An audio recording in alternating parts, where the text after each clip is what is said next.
睡前聊历史，每天一个历史故事。今天我们聊的是陆羽《茶经》。当你今天端起一杯热茶，或者在街角买一杯奶茶的时候，你可能很难想象，这片小小的叶子曾经引发过战争，改变过国界，重塑了全球的经济格局，甚至直接催生了美国的独立。在今天，茶是仅次于水的世界第二大饮品，全球每天要消耗掉30多亿杯茶。但是，把时间拨回1200多年前，这片叶子在当时主流社会的心目中，不过是南方蛮荒之地的一种带着苦味的树叶，甚至被北方贵族视为一种上不了台面的粗贱饮品。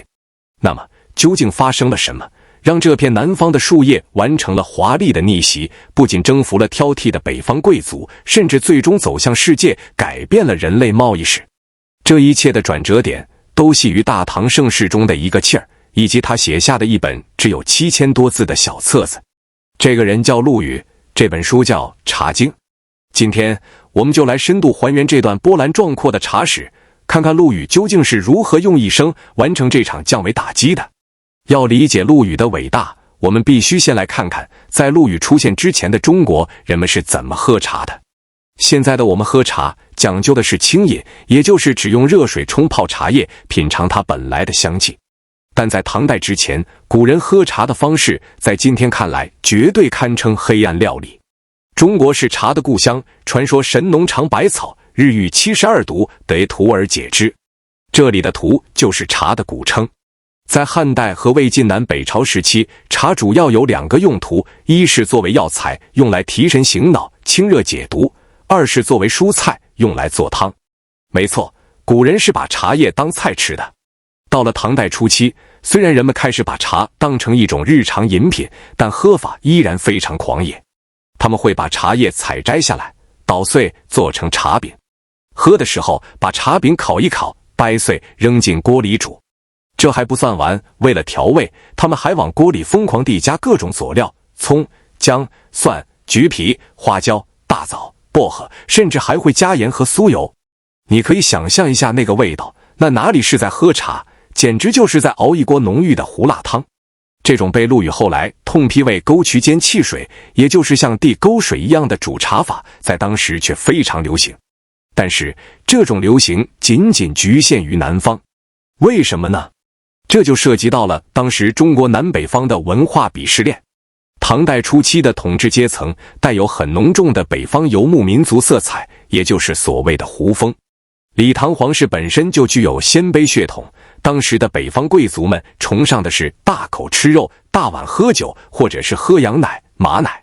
在他们看来，南方那些潮湿山林里长出来的带着苦味的树叶，熬成一锅怪味汤，简直是不可理喻的。在魏晋南北朝的古籍《世说新语》中记载过这样一个故事：东晋有个叫王蒙的士族，非常喜欢喝茶。每次有客人来，他都强迫客人跟着他一起喝这种苦涩的茶汤。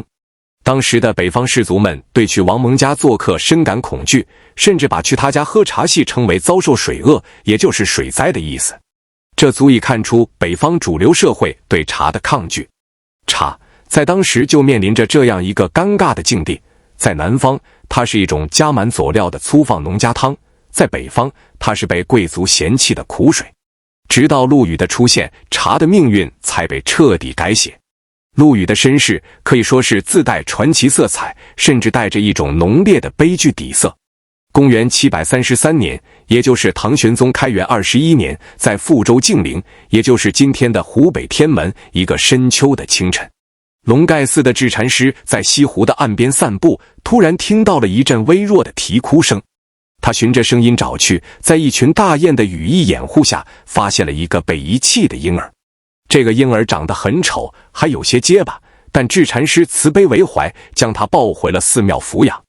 为了给这个孩子起个名字，智禅师用易经占了一卦，卜得见卦。卦辞上说：鸿渐于陆，其羽可用为宜。意思是大雁飞到了高高的陆地上，它的羽毛可以用来做舞蹈的道具。智禅师于是从卦辞中取了2个字，姓陆，名羽，字鸿渐。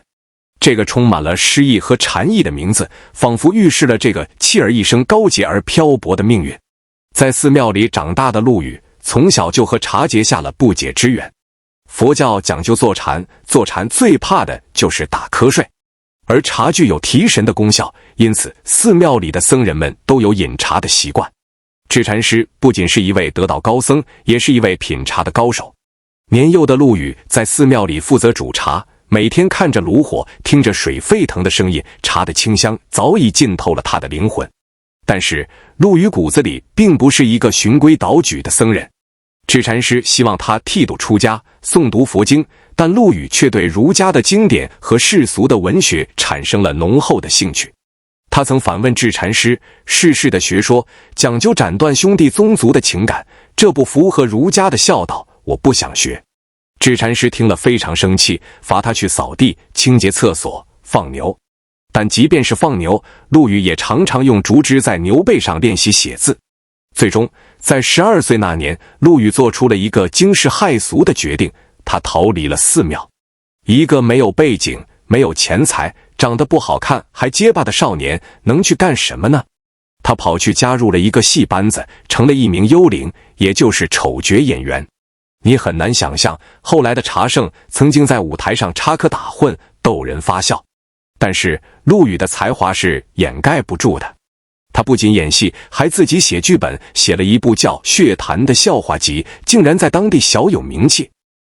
也正是因为他在戏班子的名气，引起了当时晋陵太守李奇物的注意。李奇物是一位极其惜才的官员，当他看到陆羽的才华后，不仅没有看不起他的伶人身份，反而将他引荐到了火门山，拜著名的学者邹夫子为师。从这一刻起，陆羽正式接受了系统的中国古典文化教育。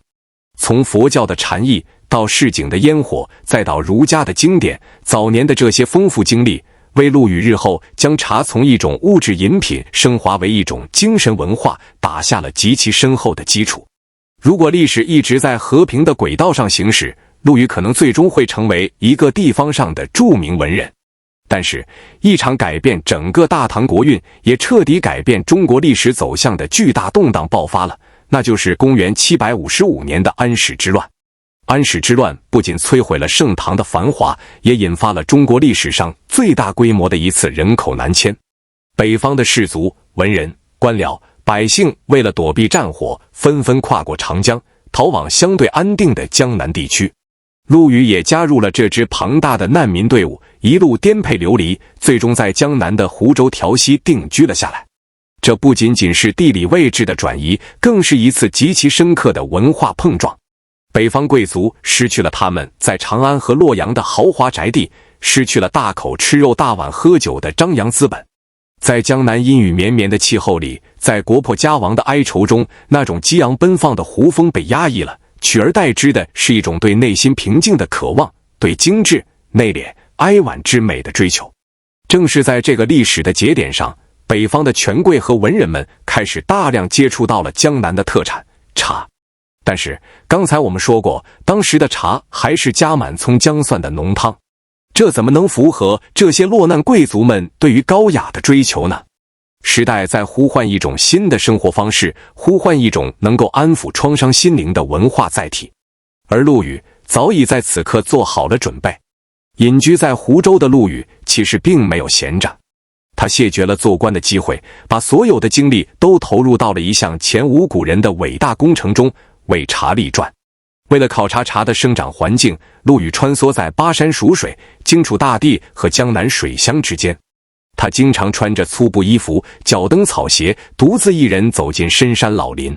他仔细观察不同土壤里长出的茶树的区别，品尝不同源头的泉水。他常常在山林间流连忘返，时而高歌，时而痛哭，当地人都觉得他是个疯子，称他为楚狂婕妤。但是如果没有几分痴狂，又怎么能成就伟大的事业呢？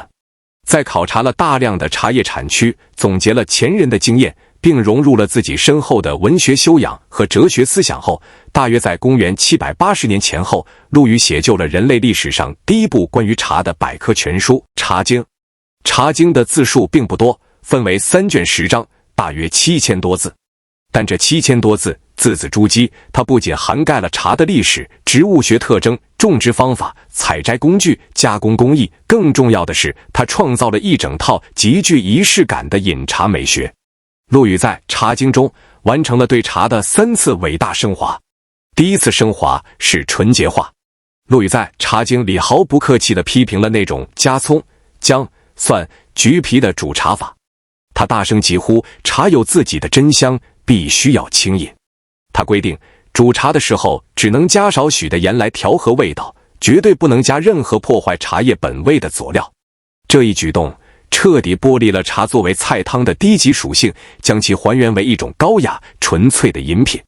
第二次升华是仪式化，这是《茶经》中最让人惊叹的部分。陆羽居然为喝茶设计了24件专门的器皿，从生火的风炉到煮水的釜，到碾茶的碾，再到凉茶的则，装水的水方，清洁的涤方等等。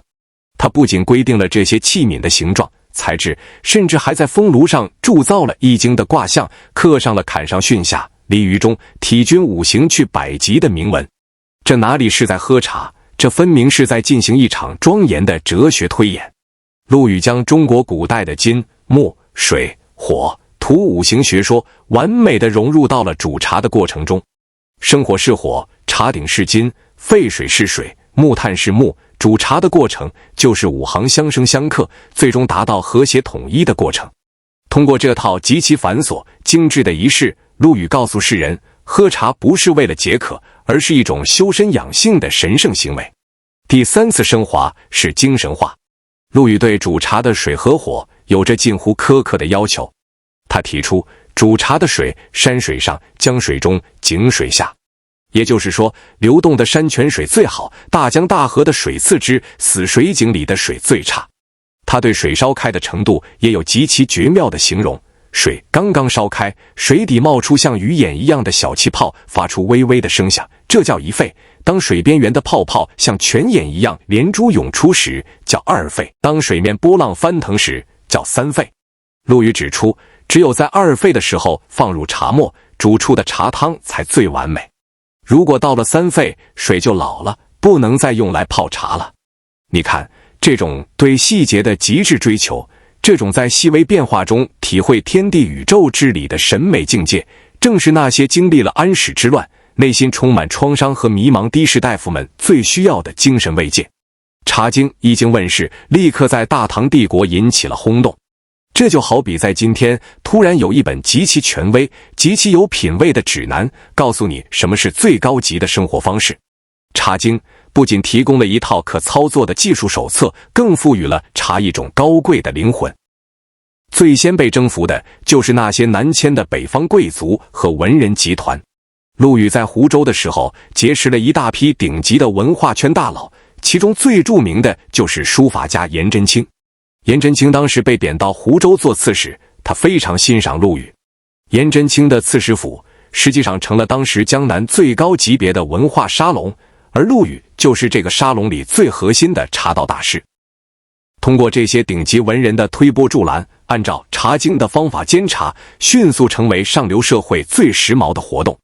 过去那种喝大酒、拼酒量的粗犷风气被认为是粗俗的，取而代之的是3、5知己在一个幽静的庭院里摆出陆羽设计的24器，慢慢的生火、煮水、激浮茶汤，在茶香中讨论诗词书画，探讨国家大事。茶正式成为了中国文人精神世界的象征。它是清醒的，是独立的，是淡泊的，是君子之交淡如水的具体物化。当这种文化风尚自上而下席卷整个大唐帝国时，茶就不再仅仅是文化符号，它变成了一股无比巨大的经济力量。一片树叶的命运转折，直接牵动了帝国的财政神经。随着饮茶的全面普及，茶叶的需求量呈爆炸式增长。南方的漫山遍野开始大量种植茶树，无数的农民、商人、水手参与到了茶叶的生产和运输中。到了唐德宗建中元年，也就是公元780年左右，也是《茶经》流传最广的时期，大唐的中央政府发现茶叶已经形成了一个规模极其庞大的产业。唐朝政府经历了安史之乱后，国库空虚，军费开支巨大。此时，他们将目光投向了这片小小的树叶。公元793年，唐朝户部侍郎赵赞提出了一项改变中国税收历史的建议：征收茶税。这是中国历史上第一次将茶纳入国家税收体系。茶税的征收极其迅速地填补了唐朝的财政亏空，成了维系帝国运转的经济命脉之一。当时有诗云：商贾以茶谋利，国以茶充赋税。如果你以为茶的影响力仅仅停留在唐朝的国境内，那就太小看这片树叶的能量了。从陆羽确立了茶的文化核心地位之后，茶开始作为中国最核心的战略物资，深刻地改变了世界的贸易格局和地缘政治。到了宋代，北方的游牧民族如契丹、女真、蒙古逐渐崛起。游牧民族的主食是牛羊肉和奶制品，这些食物不易消化，缺乏维生素。当茶通过各种渠道流入北方草原后，游牧民族发现这种来自中原的饮品不仅能解油腻，还能补充身体必需的微量元素。于是，宁可一日无食，不可一日无茶成了草原民族的共识。此时的宋朝军事实力相对较弱，尤其是极其缺乏用于组建骑兵的优质战马。于是，一种影响了中国几百年历史的宏大贸易体系诞生了，那就是茶马互市。中原王朝用江南生产的茶叶去交换北方游牧民族的战马。茶不仅是商品，更变成了国防武器。明朝时期，政府甚至出台了极其严厉的茶马法，严禁私人走私茶叶到草原，走私1两茶叶都会被处以极刑。因为控制了茶叶，就等于控制了游牧民族的咽喉。明朝的官员曾直白地说：以茶御马，以马治戎。这片最初在南方无人问津的树叶，此刻已经成为了牵制帝国北方边疆安全的绝对主力。而茶的征途并没有在亚洲大陆停止。随着大航海时代的到来，陆羽笔下的这片神奇树叶跨越了更为广阔的海洋，去征服另一个半球的文明。17世纪初，荷兰人将中国的茶叶带回了欧洲。一开始，茶叶在欧洲也是作为包治百病的昂贵药材出售的，只有最顶级的皇室和贵族才消费得起。1662年，葡萄牙公主凯瑟琳嫁给英国国王查理2世。这位公主是一个狂热的茶叶爱好者，她把中国的茶叶作为嫁妆带到了英国宫廷，并每天举行优雅的下午茶会。欧洲的贵族们为了效仿这种来自东方的神秘高贵的生活方式，纷纷开始疯狂地追求茶叶。陆羽在唐代赋予茶的高雅属性，跨越了千年，依然在异国他乡的宫廷里发挥着强大的魔力。英国的东印度公司为了满足国内对中国茶叶庞大到近乎疯狂的需求，不惜花费巨量的白银从大清帝国进口茶叶。由于中国在当时的贸易中处于绝对的顺差，英国人发现他们的白银快要被吸干了。为了扭转这种由一片茶叶引起的贸易逆差，大英帝国采取了最卑劣的手段，他们开始向中国走私鸦片，由此引发了中国近代史上最屈辱的鸦片战争。我们虽然不能把鸦片战争的罪过归咎于茶叶，但茶叶在其中扮演的关键经济角色是无法忽视的。同样是因为对茶叶的巨额利润和税收的贪婪，英国政府对北美殖民地征收了苛刻的茶税法。1773年的一个深夜，一群愤怒的北美殖民地人民化妆成印第安人，登上了停泊在波士顿港口的英国商船，将整整342箱中国茶叶倾倒入海。这就是著名的波士顿清茶事件。这一声落水的闷响，直接成为了美国独立战争的导火索。谁能想到，远在北美大陆的美利坚合众国的诞生，竟然也和这片源自中国南方的树叶有着千丝万缕的联系。当我们重新审视这段历史，我们不得不对陆羽产生一种深深的敬意。在陆羽之前，茶只是茶，它只是一种物理意义上的植物。是陆羽以他天才般的感悟力、严谨的实地考察和对中国哲学深邃的理解，写下了《茶经》。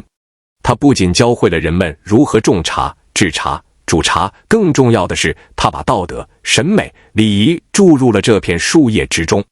他让粗鲁的将军放下了酒碗，他让迷茫的文人找到了内心的宁静，它让一个帝国的财政得到了丰盈，它让中国的文化有了一个可以跨越语言和种族走向全世界的物质载体。